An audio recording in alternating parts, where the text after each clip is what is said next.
Hey, good morning, good afternoon, good evening, wherever you may be. Scott Luton and Kim Mortar here with you on Supply Chain Now. Welcome to today's live stream. Kim, how you doing today? I am doing all right. A little hot and sweaty in Virginia, but other than that, we're doing all right. Well, hey, I love that shirt. I love that shirt almost as much as I love the conversation we got coming up. You ready? Yes. Let's do it.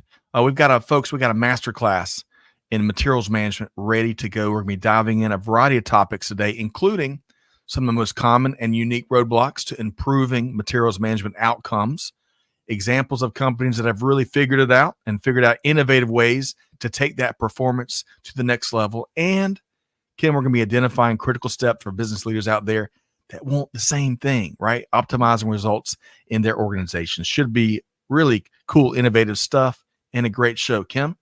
Yeah. This is what I call deep supply chain. So I am very much looking forward to this conversation. All right, folks, get your snorkeling, your scuba gear ready to go for deep supply chain here today. Folks like Siham, great to have you back here today.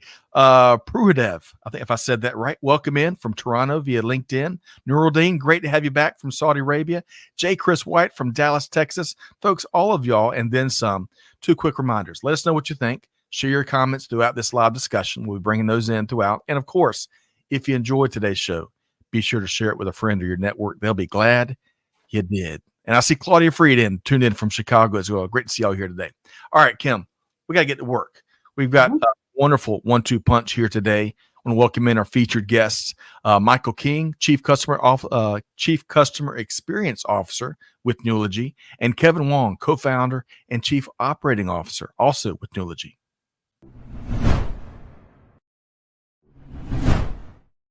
Hey, Michael, how you doing?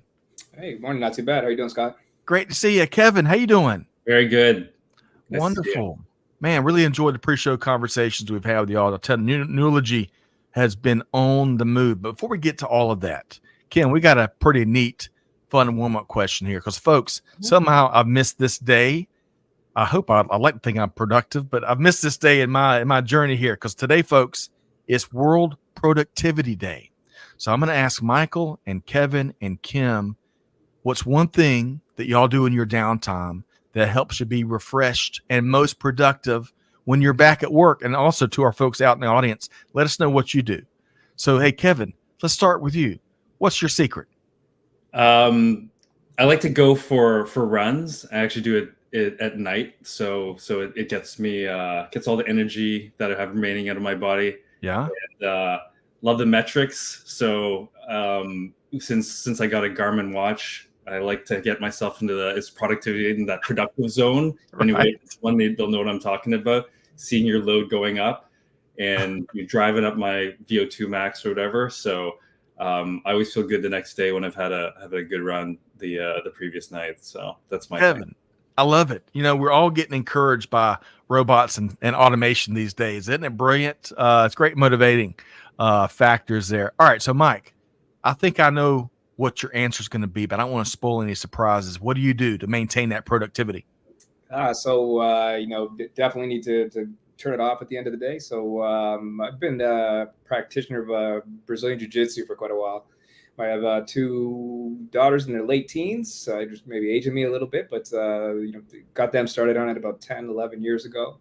And I was able to join them about 6 years ago. So, I mean, I find this is, when someone's trying to choke you out, it's pretty hard to think about anything else. So it's a nice stress relief there. Oh, Mike, I love it. I love it. And Kim, I think the one and only Jim Croce saying way back when, don't mess with Leroy Brown, but it's also don't mess with Michael King is what I would add to that. Kim, how do you maintain your productivity? I have adopted the art of doing nothing. It takes me a long time to get there. You would be surprised how hard it is. But staring at the water seems to be what I do most, in addition to doing reading. But yeah, that's what I do these days. Love it. I love it. Up there in lovely Virginia, you're going to have to send some images of that, Kim. Hey, Claudia, our dear friend, she listens to Supply Chain Now. Thank you for making our day, Claudia. Always great to have you here. And as Mike takes a sip of coffee, J. Chris White says, hey, a cup of coffee with a lot of vanilla creamer. That's how he keeps productivity going. I bet we can all relate to that. Some of y'all might use some of y'all out there, not pointing any fingers, may use something a little stronger than vanilla creamer in your coffee. But hey, I digress. All right, folks, we got a lot to get to here today. Kevin, Mike, and Kim, a lot of good stuff. Let's start with some context, because in this ever faster moving world, we don't get enough context, right? So, Mike, I'm going to start with you. If you would briefly tell us about Nulogy. 3 people out there may not know about y'all just yet, and some of your background. Sure. So Nulogy, we've been focused on improving the productivity and efficiency of external manufacturing networks for over 20 years now. So we work both with suppliers. We offer purpose-built solutions that manage inventory, labor, quality management, planning, and with brands as well, or enterprise organizations, and they're really enabling the connectivity and collaboration with their supplier networks. I'll say we're very good at what we do. We're very proud of it. Myself, you mentioned I'm the CXO here at Nulogy, the Chief Customer Experience Officer, so I'm responsible for all of our customer-facing teams and that customer experience. Started off, my education is actually in electrical engineering. I spent some time in my early career in automotive, so a lot of exposure, of course, to supply chain there, and all the fun aspects that go along with the automotive industry. I followed that way about 20 years in the ERP space, so specifically for supply chain solutions designed for manufacturers, distributors, and had an opportunity to work with all those things that come along with ERP. So over that time, I had a lot of chances to work with customers of various capacities, developing high performance teams, really focused on delivering value to our customer base, and now I'm working with Nulogy, applying that experience to the customer base that we have here. Love that, Mike. Okay, now I get it with the martial arts. Folks, if you've ever worked in the automotive industry and supplied automotive OEMs, gosh, you got to be tough. You got to be tough. So, Mike, I look forward to your perspective here throughout this conversation. Kevin, now that we know more about Nulogy, we know more about Mike.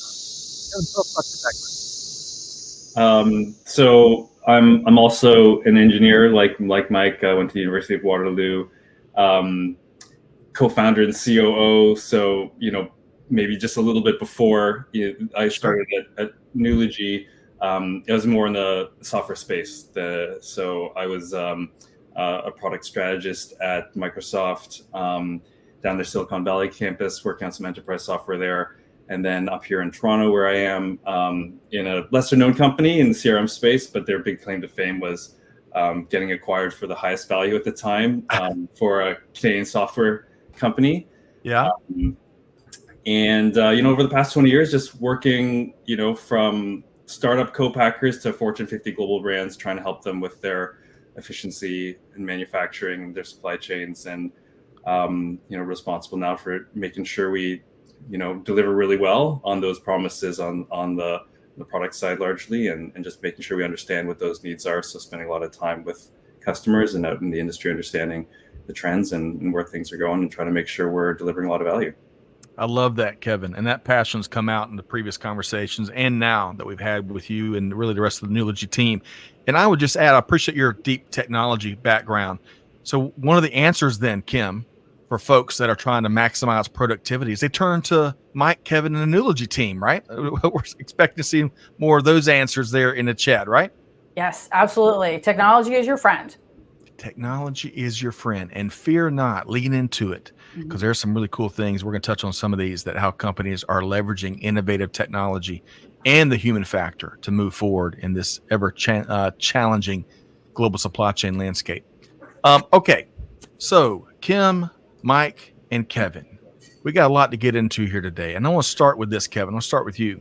When you think about the importance of effective materials management, right? Some folks may roll their eyes a bit, but we all know how critical it is. And especially in the fast-moving consumer goods supply chain space, that importance has continued to evolve and only grow more important. Kevin, your thoughts there? Yeah, so I mean, a bunch of things there. Like materials management always, has been quite important. I think in FMCG in particular, things that we've been seeing are some trends which are maybe driving more challenges for materials management. So a lot more innovation in products. We'll see with social media, celebrities launching their own products, lots more startup brands using contract manufacturers often. In fact, for some of the social media celebs, of course, that's all they can do is do that. They don't have their own, manufacturing. there's all these launches are driving very unpredictable demand in the supply chain. And that's a trend that you just see more and more during the pandemic. Obviously, everybody's probably familiar with that. It was toilet paper or flour, because everybody's getting back into making bread at home or something. Right. Nobody predicted that, so huge spikes in demand there, and that's just the trend more and more. And then also challenges on supply side as well too. Suez Canal or whatever. It's getting harder and harder to synchronize demand and supply, and obviously, getting more and more sophisticated in how you manage materials through those kinds of challenges is becoming, increasingly important, because the challenges are just getting harder and harder. And yes, I'd say even the complexity of some of the products being made as well too. So like the number of materials or the specialization of the materials, so more like organic ingredients, maybe some sort of specialized type things, just getting harder to source and manage the complexity of those bills of materials and the versions and the changing over, which is making it, challenging. It's like, I don't know if people know, it's like 80 flavors of Oreos now or more around the world globally. And back in the early 1900s when that was invented, it was a little simpler back then. Yeah, a lot simpler. And I love one of the common themes kind of throughout your response there. Complexity is way up, but the good news, folks, is the opportunity to leverage synchronization and change how business is done with more powerful outcomes, and giving your people the ability to be more successful day in and day out. Mike, when it comes to the evolution of the importance of effective materials management, what are your observations there? Yeah, I think, over time, it's always been kind of clear, it may be more evident recently and more obvious with the tools that we have, that, holding the right amount of inventory and effectively managing the supply of the inventory is absolutely critical to maximizing your profit margins. That's right. Yeah, so it's always been important, but again, over time, we've kind of seen an increase in the awareness and the types of tools that are available to manage the materials and to monitor, or to most effectively monitor or manage those materials. What's been really challenging, though, in the recent years, just to, dovetail off of some of Kevin's comments here, has been some of the hurdles facing supply chains, right? So not too long ago, there was a huge trend really to move towards JIT processes and have just enough inventory to support demand. And to be quite honest, it was a little bit easier to do so. I mean, it was never easy, but it was a lot easier at that point in time. Over the last few years, we've seen a lot of disruptions in the supply chain, and it's been a big shift to making sure that you've got an adequate reserve of inventory to manage through those supply chain disruptions. Those types of disruptions have really played havoc on people's economic order quantity calculations. If you're familiar with the term, and you're working with that level of depth and detail, your data over time is really taking a bit of a stumble over the last few years. Yes. Kim, man, just the opening salvo there from Kevin and Mike, as they both described the evolution. I love what Mike picked up on just in time. That's changed just a smidge here. Kim, what'd you hear there between Kevin and Mike? So the unpredictability is really, I just had some conversations about this recently. The market is never going to go back to what it was before. Like, our sort of predictable rates don't really change. Kind of chuckling recently about how we used to have meltdowns over a 1% fuel surcharge increase, right? Entire buildings would catch fire and burn to the ground over that. But now we have rates that jump 100, 200, 300, 400% in a couple of months. So unpredictability is going to be with us forever in supply chain now, and using good software, good technologies, good processes is the only way you're going to get around it. That is right. And we got to lean into technology, because in many cases, while the beautiful human factor is certainly so critical, right?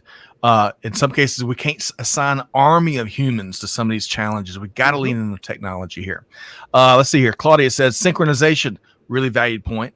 Appreciate that. And I tell you, there are so many opportunities to better do that these days. And Antonio, tuned in from Argentina. Antonio, great to have you here. Looking forward to your perspective throughout the conversation. Okay. So Mike, you kind of painted, you touched on something we're going to touch on in a second, right? In terms of some obstacles, but I want to kind of back up for a second. And Kevin, I want to ask you, hey, when companies get it wrong, there's a tremendous price to pay for ineffective materials management for fast-moving consumer goods, their external partners, other aspects of global supply chain.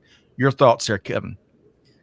Yeah, I mean, it's, back to the bullwhip effect, nothing new. This is like, classic supply chain stuff. But, with more and more outsourcing, it's harder and harder when you're trying to synchronize all of those different partners with all this variability. So like sort of the challenge, I don't think is like sort of like a new challenge, but it's like really exacerbated right now. So, impact on material costs. You're maybe making too much, of a material, or your supplier is. It's ending up getting wasted if it expires. You got too much working capital, obviously tied up in that. Maybe lines are stopping more than they need to because they're missing, some small component that got delayed, or something that's kind of critical and it got overlooked. Expediting, obviously, huge costs there, and then also like sustainability impacts as well too, which we're hearing more and more as being an increasingly important factor, something that we're quite passionate about at Nulogy as well too. How do we reduce that material waste, which is so prevalent when we get it wrong, and reduce carbon emissions as well too from all that wasted movement and product production. Yeah. Kevin, excellent points there. And on your last point there, the more successful and the more optimized our supply chain performance can be, the more bigger gains we can make in sustainability, which is in demand from across any stakeholders out there. But he also touched on, Mike, material costs, tied up capital, production interruptions, expediting fees going through the roof. All of that makes up a ever bigger price to pay when it comes to ineffective materials management. What would you add to that list, Mike? Yeah, I mean, I think you hit the nail on the head there. You got Kevin touching this as well. Too much inventory. I mean, you're paying for extra real estate. With the perishable goods, you got an immediate impact to your balance sheet, your income statement. Maybe you got too little inventory, and then you got the inability to service your customers. You got lost business. You got competitors eating your lunch. You got fines associated with those broken commitments. And Kim, going back to your comment about unpredictability, those fines have gone through the roof as well, right? Up to 40%, in some cases even more. They can quickly eat into narrow profit margins, or it's not something that you can easily sustain in the supply chain industry, right? So how do you operate as real time as possible? And that is with that synchronization, that sharing of information. Now, what we often see, however, and what we help our customers address, that latency involved with that information transfer between suppliers, manufacturers, retailers, that can be killer. So how do you eliminate that? How do you become synchronized, or how do you minimize that latency as much as possible so you can operate in as close to real time as possible and move with those fluctuations? I love that, Mike. Don't be late and avoid that latency that really eats away your ability to act real time. And Kim, I don't like anybody eating my lunch, certainly not my competitors. Your thoughts on the price to pay we heard from Kevin and Mike there, Kim?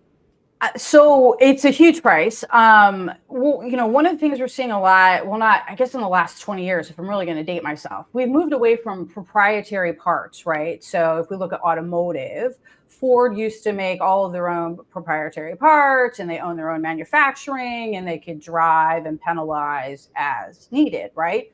They controlled it. But as we moved into generalized parts manufacturing, and they no longer have that kind of control, but they still have the risk to their manufacturing plant, right? So, I worked in the automotive with Ford many moons ago, like not quite Model T, but okay.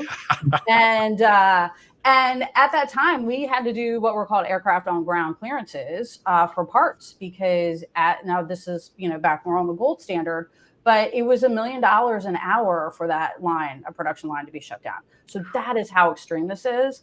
And manufacturers have less and less control. So you got to use technology to manage it. That's right. You got to do it better. Love that, Kim. Really appreciate your input there. Claudia loves acronyms. IMM, ineffective material management. Let's add a new one to the list here. Peter Bolay, all night and all day. Great to see you, PB. He says cash is king. Ensuring you have the correct amount of product at the correct time is crucial to meeting your customer expectations. And LK, Larry Klein, says it always helps to have some safety stock on hand. Know your demand patterns. Excellent point there. Okay, we're going to keep driving. So a few minutes ago, Mike talked about roadblocks, right? And there's plenty.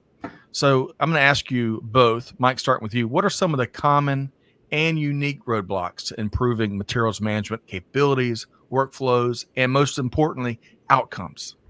Yeah.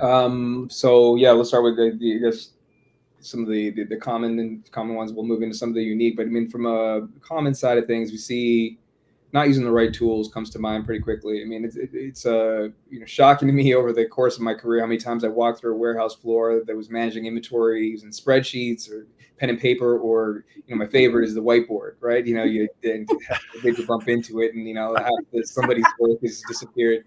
Nowadays, like even for new businesses, there are so many opportunities to use even like entry-level solutions that provide structure, increase accountability, collect that historical data, and they don't disappear if you happen to bump into them, right? So I think that's one that comes to mind. The adversity to change is another. The way we've always done it, right? You run into it all the time.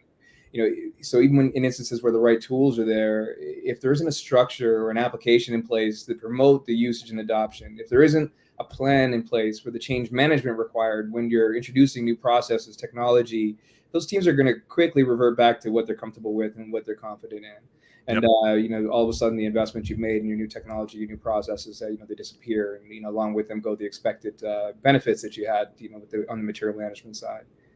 The last one I guess I'll add on the common side is the inability or unwillingness to keep track of industry developments, right? So if we take a look, even recently, you see a huge movement towards an integrated supply chain. A lot of larger enterprise organizations are looking to their suppliers, which are willing to be a little bit more transparent, which are willing to share that information with them, to really create that synchronized supply chain. But a lot of people are resistant to that move. Either they're not willing to make the investment in the technology, or they are, unwilling to really, allow their customers to peek under the hood of what their operations really look like. In those cases, you see businesses are losing their competitive edge. They're losing their business to competitors who are keeping up with the curve and are willing to share that type of information, are willing to be a little bit more collaborative. I think, what people forget is that nobody's perfect, but being able to work with your partners, I mean, that's the type of partners that everyone wants to work with, right? To work through those hard times. Yeah. So I've been a little bit of a monologue there, I guess, but, happy to share some of the unique ones as well. No, I've been there, done that monologue. And that's in the stage world, that's a soliloquy. And I would add that's a powerful soliloquy today. Like I know anything about the stage world. Anyway, Kim, really quick though, before I go to Kevin, Kim, you got a kick out of when Mike was talking about the whiteboards. I would just add to that, y'all's colleague Christine Barnhart and the Nulogy team wrote a really neat blog article that focused on we got to break up with the love affair with the spreadsheets, and I love that, right? Because spreadsheets are running the world in some cases. Kim? Yeah. So I harp on this all the time because, like Michael, I can't tell you how many times I walk in and I see like, here's our 43-page, Excel spreadsheet, 43 tabs, blah, blah, blah. This is how we manage everything. Right. And you're like, wow. And then, and then they say, well, and Susie upkeeps it and she's out on vacation for a week. So it hasn't been updated. I'm like, get software. Right. There's a better way. There's a better way. Love that. Yeah. All right. So Kevin, Mike laid out a lot of common and some unique roadblocks there to doing things a better way. What would you add to the list, Kevin? I got one, but just on spreadsheets before going to that. At the very founding of Nulogy, one of the first things that sort of was impetus for what we built was someone trying to show us the spreadsheet that they had built to try to like manage their production in this case. Yeah. And they were like, well, one of the big problems is that it takes about 10 minutes to open the spreadsheet. And I was like, that can't be. And they're like, well, let me show you. And then they like literally like double click the Excel.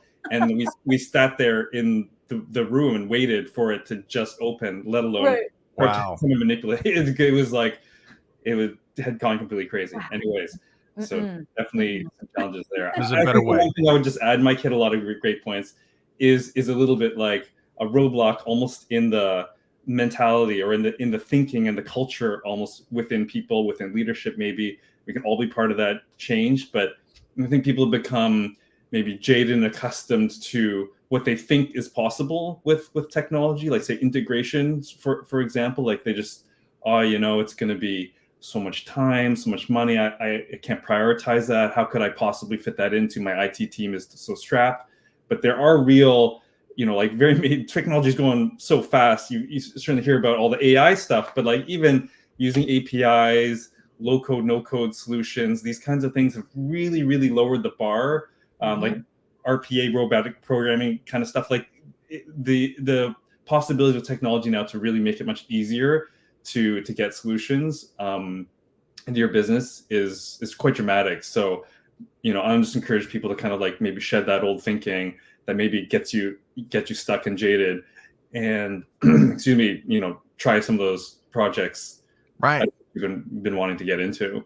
Kevin, I'm with you. And Kim, I would say that what Kevin and Mike both spoke to is that clinging to how business has been done for years or decades or whatever.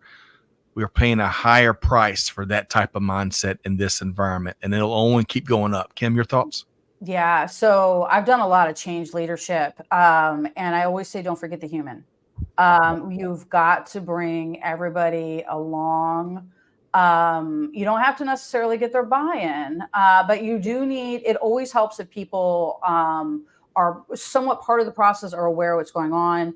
Where I've seen it be the biggest failure is when no one talked to the people who are going to use the software, didn't tell them what was going to happen, and then it was kind of dumped in their laps. And as expected, they rejected it, right? They're like, no, we're not going to, for a variety of reasons. But yeah, don't forget the humans. You have to bring them along as part of the journey.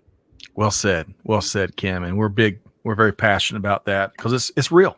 All right, Claudia adds, hey, I agree with Michael about the interest in integrated supply chain is growing faster than tools, technology, or economic models that can make it possible. Cross-sector collaborations can be a first step, I believe, for a win-win solution. Well said, Claudia. Almost poetic.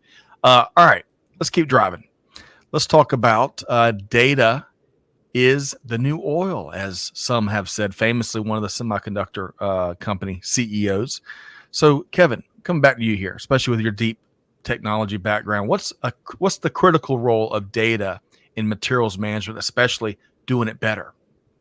Yeah, I think a lot of folks there who've had to manage materials know that it's like a lot of it's a big numbers game. You're just trying to manage the right quantities, and so like it's all about numbers, all about data. It's specifically.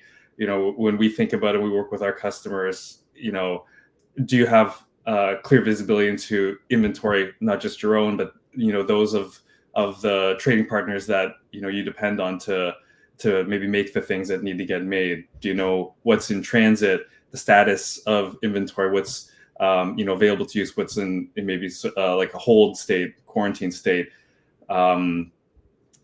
People need to understand if there's certain inventory that's set aside for WIP, if how much of that's actually been used or still available potentially to be redirected,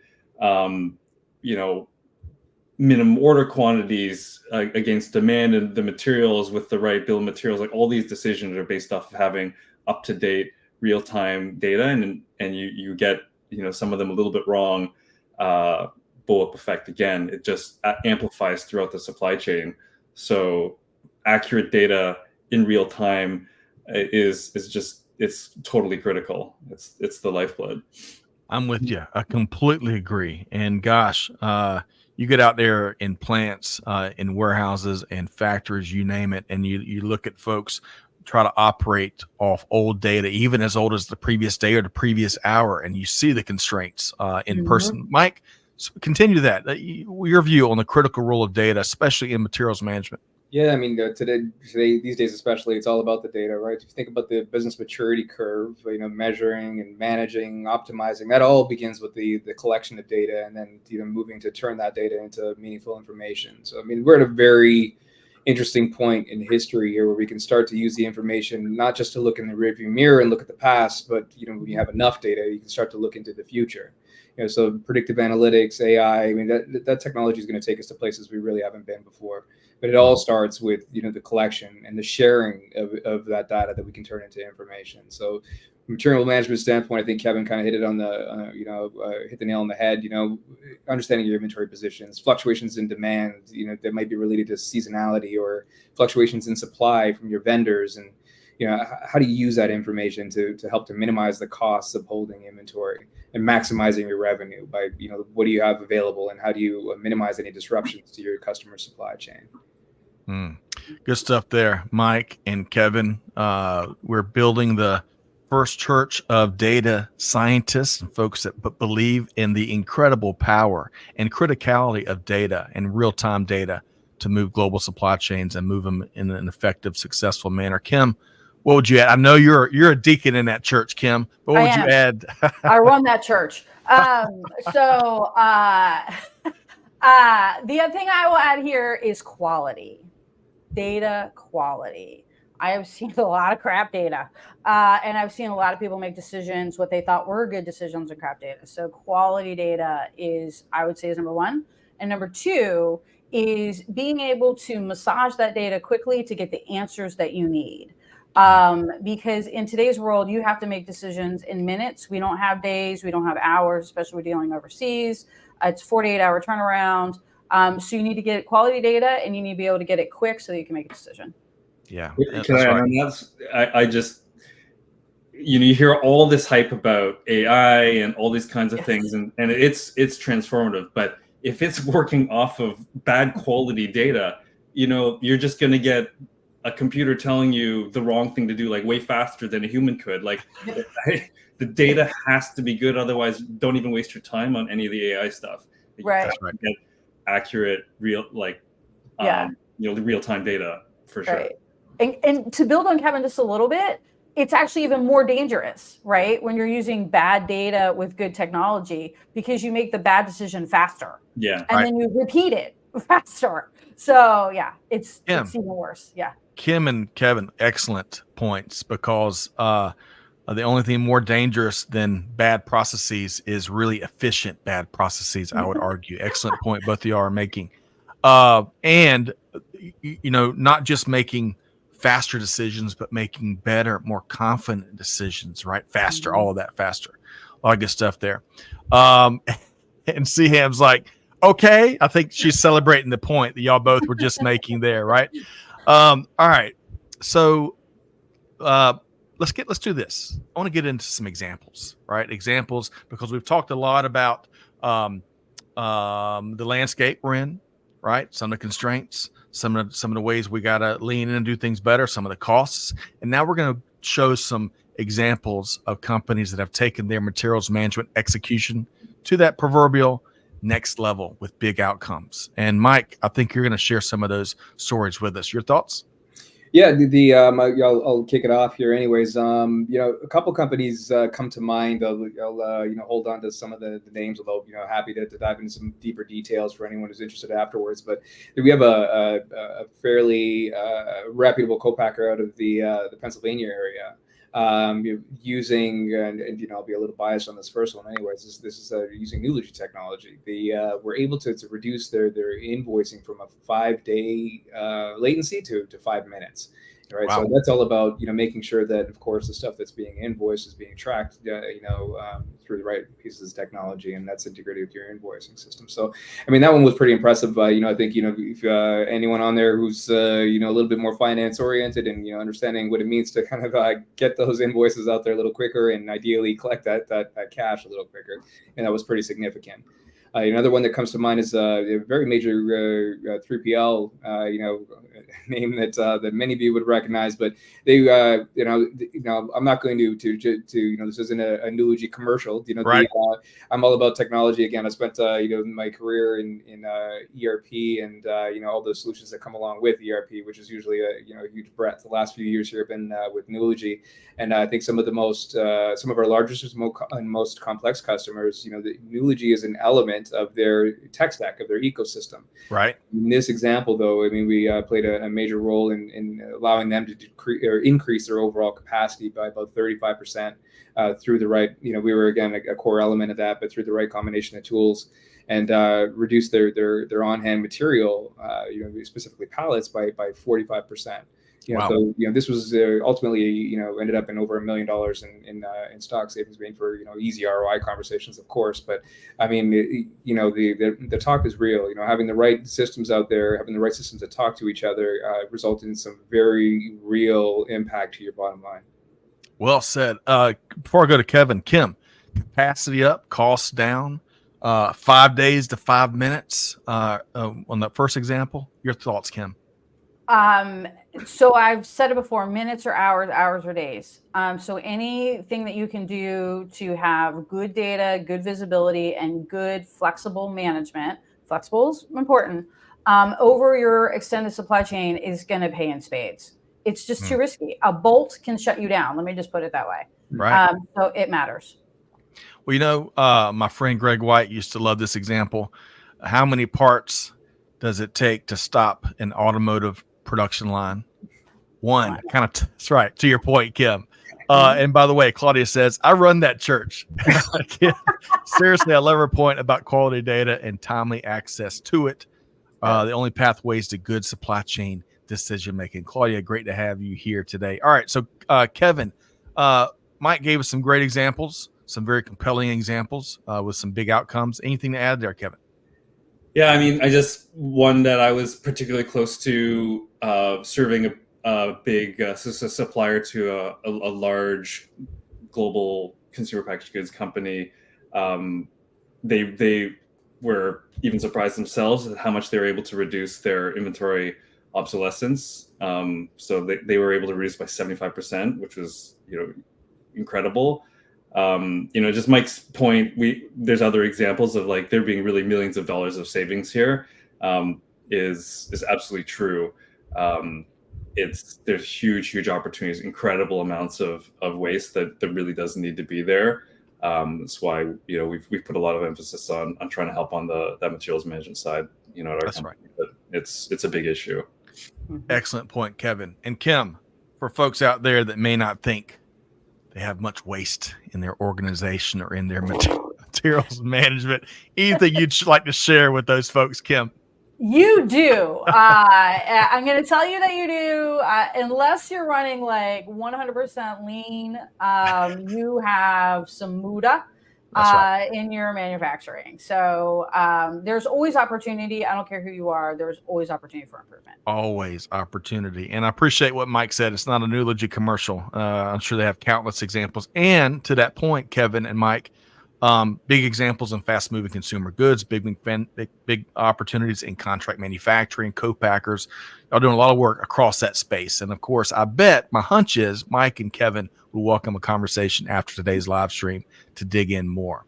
Karai Koze, great to have you here. Karai, he says, leverage your data first and don't jump to the conclusion that you need more data or scarcity is the root cause. We all have more data than we think we do. Excellent comment there from Karai.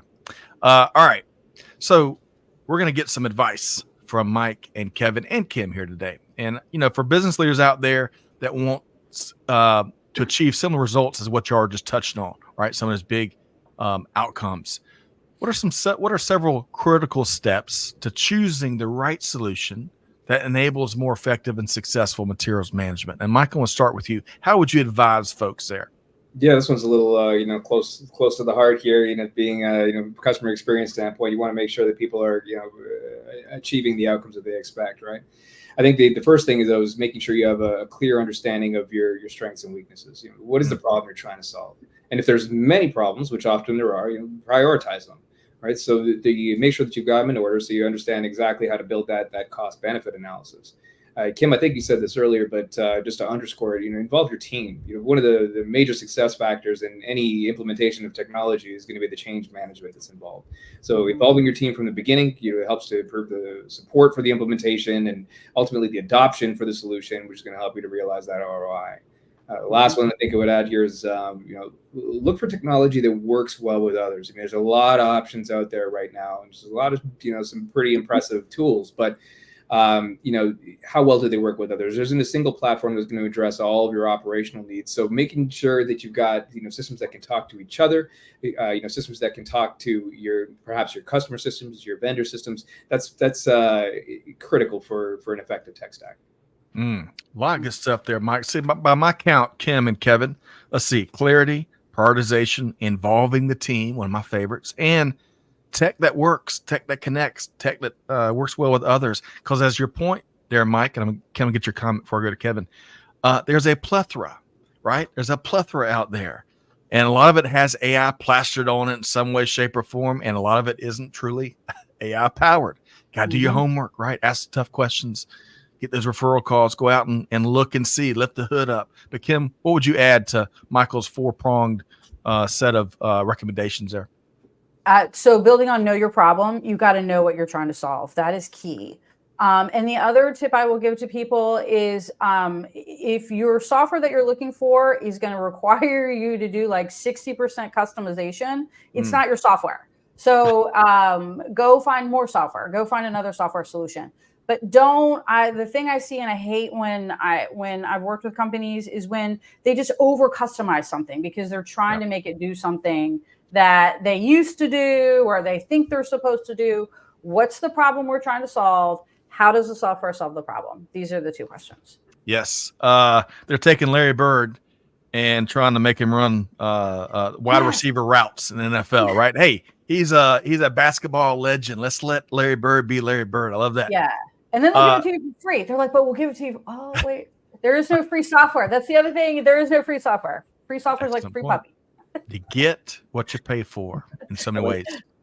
Kevin, a lot of good stuff from Mike and Kim there. What would you add some of your advice for folks that are trying to choose the right solution? Yeah, Kim sort of stole one of mine that I was going to mention, but maybe just to build on that, like I think a lot of people think, I just need a piece of software that does this one thing. Should be pretty easy to build. My IT guy says he can do it, but there's a lot involved in actually, really having an enterprise software system that is sort of the operating system for your company or something critical. And the news that you read about on like cyber attacks and ransomware, all these kinds of things, like cybersecurity is actually a huge thing, and like a lot of real work needs to be done in that, like maintaining the software, working out technical debt, these kinds of things, like maintaining over the lifespan of how long you're actually going to be using that software is like a very significant investment. And so just to Kim's point, like it can be very easily underestimated really what's going to be involved in like trying to build your own thing. And we do see those folks who try and maybe come back a lot of the time actually to ask for our help. Just on that as well too, I think one of the advantages of working with a partner or someone has some leadership and experience in the area is back to that other comment about the data. We definitely hear this too. It's like, I've got tons and tons of data, but like I don't know what to do with it, or like I don't have time to go through it. I got just systems that are like spitting out data, but like I don't know what to do with it. So like having someone who's got experience in the industry, maybe services teams, or it's in the product itself, like the data schema and like the reports and the visualizations are already built with some experience from the industry to know like what things to really focus on, can be really something that's valuable and something to look for. One other thing, definitely we try to encourage people to think outside of their four walls as well too. So we kind of say that companies don't win and lose themselves. It's like their supply chains that really determine if they win or lose. It's how they work with their trading partners that's really defining success now. So like whenever you're making an assessment, think about not just sort of like what it does for you, but like how it's going to interact with your partners and help you work with them better is really, really important. Yes. And just before, one last thing, because it's a big one for me. Just again, the culture and the mental attitude, I think is really important, and not being afraid of change, because there's one thing that's constant, it's change, all these cliches, but it's really true that you can either get drowned by that wave of change, or you can kind of be like surfing it and definitely go for surfing it. It's much easier. Love that. Kevin, I love that. And going back to one of your first components of your response there, cybersecurity, right? That is such a great, I mean, it sounds like intuitive, right? But folks are so focused on the real problems that they are trying to solve, that are tangible, that are impacting them day in, day out, that are creating pains in the operation. And that question is not asked enough. So folks, ask that question. And if they say, oh yeah, we got that, dive deeper. All the times you see in the news that some business got shut down because they got, ransomware, there's probably like a dozen that just doesn't make the news. You read the stats, it is terrifying actually how much the cybercrime is it's crazy how That's much right. there is really.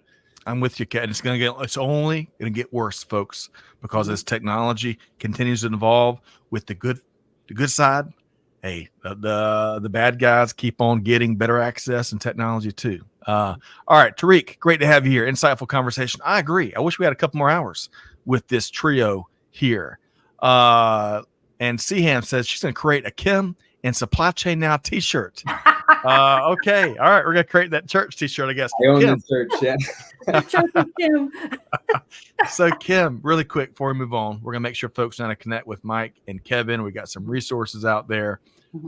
Kim, what stood out? And I love Kevin's comment about basically don't get overwashed by the tidal wave of data and challenges and change, but surf in it. Kim, your thoughts there? So yeah, you got to stay on top of data. And, my key takeaway from today is data. Because software with bad data is just bad software, with bad data. So, key takeaway is you got to have good quality data, and you got to be using solutions that, can massage and store and give you access to that data in quick and meaningful ways. It doesn't have to be pretty. It just has to be meaningful and actionable ways. That's right. I love that. I'm glad you mentioned actionable, because it's not good enough to have really cool technology. It's got to be able to power actions and your teams and outcomes. What are they going to do with it? Right? Everybody's after visibility. Or when you catch it, it's like that dog catching the car. Once he's got it, you don't know what to do with it. And that's so critical. That is so critical. I really botched that analogy, but y'all think y'all know what I'm talking about. All right. Siham, no one has cybersecurity. You got to ask those questions. Claudia says, hey, muda, Japanese word for waste or futility, right? Of course. Kim used it earlier. Can slow your operation down for sure. There are partners who specialize in getting rid of the IMM, the ineffective materials management, as long as they're good data and good people solving problems together. Love that. All right. So, got to make sure we connect folks with Mike and Kevin and the cool things you are doing at Nulogy. Because again, folks, have the conversation after. Don't take any word you're hearing here today. Have the conversations, ask the questions, explore the art of the possible for sure. Kevin, how can folks connect with you? Social wise, LinkedIn is really the thing for me. You can find me, Kevin Wong. Actually, it's a very common name, Kevin Wong Nulogy. Maybe it will help you out. But my email is just kevinw@nulogy.com. So you email me as well too, and happy to connect and follow up on everything. I'll also be in Austin at the ASCM Connect in September. So if you're there, come up, say hi. We'd love to chat with you, connect in face to face. Love it. Austin, Texas. Keep it weird. Austin, is that one of the mantras there? I love that, by the way. But check out Kevin and the gang at the ASM Connect there in Austin in July. Is that right, Kevin? September. My apologies. I'm way behind. I won't be behind times there. So in September. All right, Michael King, I've enjoyed your perspective here today as well. How can folks connect with you? Yeah, same thing. So, LinkedIn is probably the best way. Pretty common name as well. So, Michael King Nulogy will be there. My ugly mug will pop up pretty quick. Hopefully, you'll recognize me. Email wise, is the same format. So, Michael MICHAELK @Nulogy, and they're likely going to be joining Kevin at ASCM Connect in September as well. So, you almost fooled me there, Scott. I was about to say July, but it's September. So, I hope to see some of you all there. Hey, we're all excited to get to Austin sooner. Really cool city. Cool city. A lot of cool things going on. All right. So, Kim, you've given us your patented key takeaway, but I would encourage you, hey, connect with Kim Reuter on LinkedIn. She just published a great blog. Y'all check that out. Kim, really enjoyed your color commentary here today. Yeah. And we got some other resources, Kim, Mike, and Kevin. Really important here. Well, I think we're already dropping them in the comments there. First off, I've got a little visual here. Really neat ebook on, where did this go here? Ebook entitled Waste Not, Solving Materials Management Challenges in the External Supply Chain. I would add, fear not, right? Lean into new ways of doing things. Don't let that deadly, hey, we've been doing this the same way for so long. There's better ways of doing things, and Mike and Kevin and Kim have all touched on that here today. So check out that ebook. And next up, this industry report entitled Contract Manufacturing, the Value of a Network-Based Approach. Check out both of those CTAs from our friends at Nulogy. You'll get a lot more cool insights from a company that is helping organizations do it different and do it different in a very powerful way, which, of course, Mike and Kevin both touched on here today. All right. Big thanks. Michael King, Chief Customer Experience Officer with Nulogy. Great to have you here, Mike. Thanks, Scott. Thank you, Kim. You bet. Safe travels to you. I look forward to some pictures of you continuing to beat up on folks out. I'm kidding. Mike's a cool guy, but don't mess with him. Kevin Wong, co-founder, Chief Operating Officer with Nulogy. Man, I'll tell you what, congrats on all the growth and success over there. Great to have you here today, Kevin. Thank you, Scott. Thanks, Tim. Enjoyed the talk. Definitely. And we look forward to getting pictures around good things you're eating in Austin coming up in September. Hey, Milvet, thanks for this here. Interesting conversation. Glad to have joined. I agree. I think Mike and Kevin and Kim brought it today with actionable ways of driving real improvement, not just in your materials management approach, but in your supply chain management performance. Kim Reuter, always a pleasure. I look forward to our next conversation. Thank you. Yep. But folks, it is good stuff, man. Good stuff, Kim. But folks, here's the deal. You got to take something, from Kim saying that she runs that church to what Mike and Kevin talked about in terms of real tangible ways, not fluff, not theoretics, technology that works. And as important as driving outcomes is making it easier on your people to have more success day in and day out, right? Taking the friction out. I love that. But onus is take one thing that Kevin or Michael or Kim said here today, put it into action. That's the onus, right? That's what you got to do. Deeds, not words. With all that said, Scott Luton here on behalf of the Supply Chain Now team, challenge you to do good, give forward, be the change that's needed. And we'll see you next time right back here at Supply Chain Now. Thanks, everybody.